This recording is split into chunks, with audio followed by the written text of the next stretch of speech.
আজকে হঠাৎ সকাল সকাল বাড়ি থেকে বেরিয়ে কোন মন্দিরে আমি শ্রাবণ মাসের দ্বিতীয় সোমবারে পুজো দিতে গেলাম, তার সাথে আজকে সোমবার বলে সারাদিন আমি কি কি খেয়েছি, আর বাড়িতে এই দুজন লোক কারা আসলো, আর আমার বর ল্যাপটপ নিয়ে সারা রাত ভরে কি করলো, এই সব ভিডিও আজকে তোমাদের সাথে শেয়ার করব।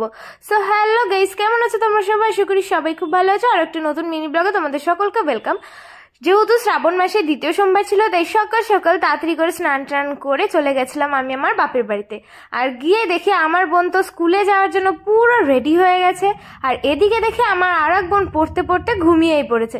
তারপরে সোজা চলে গেছি আমি কিন্তু আমাদের মন্দিরে, আর গিয়ে দেখি ঠাকুর মশাই কিন্তু এখানে চলে এসছে, আর এখানে মা সব যোগাযন্ত্রী শুরু করে দিয়েছে।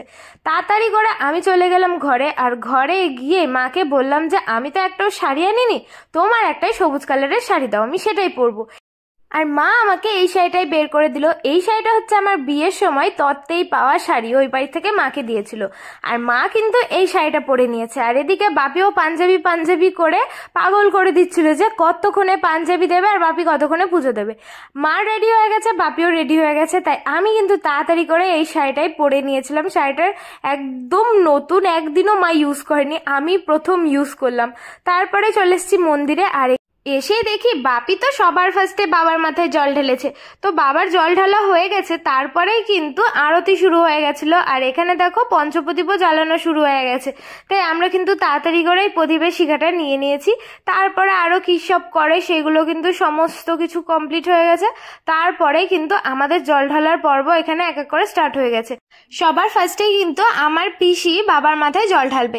এই যে যা নিয়মকানুন থাকে, চাল দিতে হয় ফার্স্টে মাথায়, তারপরে কিন্তু 4 বার ওই দুধটা দিতে হয়, তারপরে গঙ্গার জল দিতে হয়। তো সেটাই পিসি কিন্তু সবার ফার্স্টে করছিল। আর পাশে ছোট্ট ছোট্ট দুটো শিব ঠাকুর আছে, সেই শিব ঠাকুরের মাথায়ও কিন্তু পিসি জল ঢেলেছিল। আর আমরা দেখো লাইন দিয়ে সবাই দাঁড়িয়েছিলাম, যেরকম বড় বড় মন্দিরে হয় না লাইন দিয়ে সবাই দাঁড়িয়ে থাকে, আমরাও সেরকম দাঁড়িয়েছিলাম।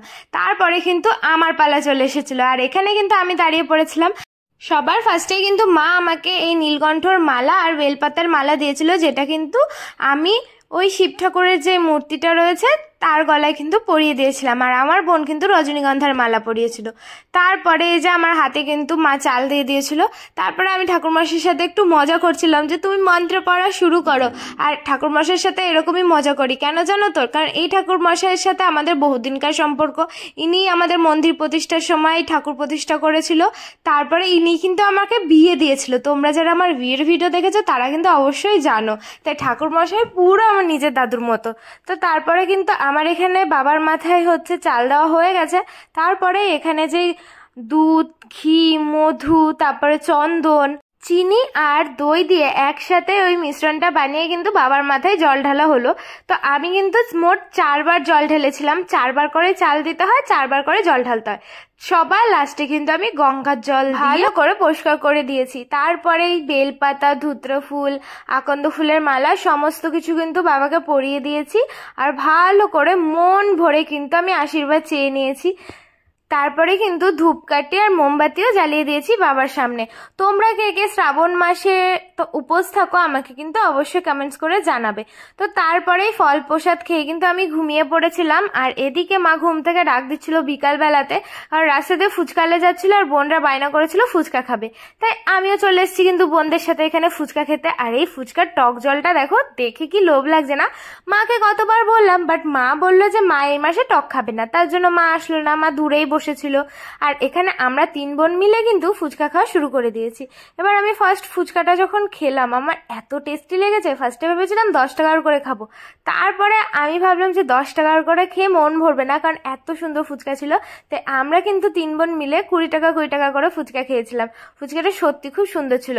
তারপরেই কিন্তু আমি রেডি সেডি হয়ে গেছিলাম, কারণ এদিক দিয়ে আমার বর বারবার ফোন করছিল যে তুমি এখনো বাড়ি যাওনি, কখন বাড়ি যাবে? তাই আমি এখানে রেডি হয়ে বাইরে দাঁড়িয়ে অপেক্ষা করছিলাম। আর ওদিকে কিন্তু মা আমাকে বলছিল চল তোকে রাস্তা অব্দি একটু এগিয়ে দিয়ে আসি। ওই দেখো মা কিন্তু পেছন দিকে চলেও এসছে। আমি আর মা টুকটুক করে হেঁটে হেঁটে হাই রোড অব্দি গেলাম। তারপরে মা কিন্তু আমাকে গাড়িতে উঠিয়ে দিয়ে বাড়ি চলে আসলো।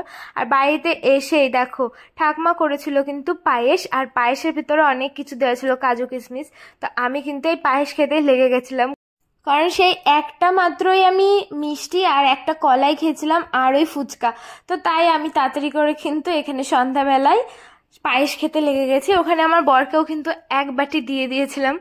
পায়েস খাওয়া শেষের পরে আমি বসে বসে একটুখানি টিভি দেখছিলাম, আর তারপরেই কিন্তু হট করে দুজন চলে এসছে। এবার এরা দুজন কারা এসেছে যে যাদের জন্য আমি চা করেছিলাম, এরা হচ্ছে আমার বিয়েতে ক্যামেরা করেছিল।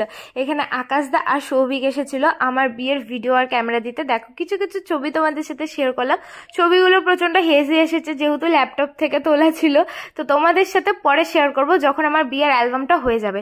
দেখো আমার রাত্রেবেলা এত খিদে পেয়েছিল, আর এই বাবু তখনও ফটো ভিডিওসগুলো কিন্তু ভালোভাবে দেখে নিচ্ছিল। আর তারপরে রাত্রেবেলাতে আমি কিন্তু নিয়ে চলে এসেছিলাম আমার খাবার। এখানে ছিল পাঁপড় ভাজা, ছিল এক বাটি পায়েস, আর সাথে কিন্তু ছিল গোবিন্দভোগ চালের খিচুড়ি, পটল ভাজা আর আলু ভাজা। আর আমার বর যেহেতু নিরামিষ খাবে না, তাই ওর জন্য আলাদা করে তরকারি ওখানে ছিল। আর তোমরা কে কে সোমবারে নিরামিষ খাও কিংবা সোমবারের দিন পুজো দিয়ে কি কি খাও আমাকে কিন্তু অবশ্যই কমেন্টস করে জানাবে। আমার মা অবশ্যই পুরো না খেয়ে থাকে, আর আমি এই যে আলু ভাজা আর খিচুড়ি পটল ভাজা এইগুলো দিয়েই কিন্তু রাত্রেবেলাতে খাবো। তোমরা আমায় কমেন্টস করেছিলে সবুজ চুড়ি পরলে নিরামিষ খেতে হয়। আমি জানি, এর জন্য কিন্তু শুধু সোমবার দিন পুজো দেওয়ার সময় আমি সবুজ চুড়ি পরেছিলাম, আর এমনি ভিডিও করার সময়। তো যাই হোক, তোমরা কে কে সবুজ চুড়ি পরে নিরামিষ খাচ্ছ আমাকে কিন্তু অবশ্যই কমেন্টস করে জানাবে। আর আজকে ভিডিওটা কেমন লাগলো জানিও, আমার পেজটা ফলো করো। তো আজকের জন্য বাই, দেখা যাচ্ছে।